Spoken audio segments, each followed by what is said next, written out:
My wife wants a silent birth. My wife Emma has always been a bit quirky. She used to be obsessed with the Harry Potter franchise, to the point that most of the main cast had to get restraining orders against her.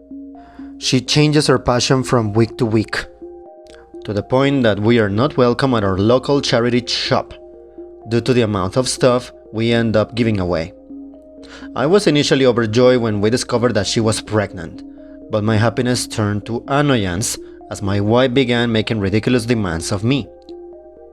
I was no longer allowed to watch violent TV programs or films, as she thought that the fetus might be influenced by it. She also told me that I could no longer listen to System of a Down as their music was too heavy.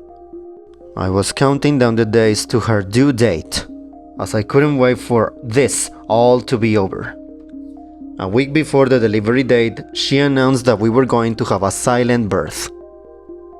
My jaw was hanging open as she explained that no one was allowed to make a sound while she was in labor, as she wanted our baby to enter the world in utter silence. I thought this was ridiculous but kept my mouth shut, as it would just result in me losing another argument with her. The big day arrived, and the midwife rushed to our home after my wife had her first contraction. I couldn't help but marvel at my wife's resilience, as she didn't make a single sound even as she lay there while the midwife clutched her hand.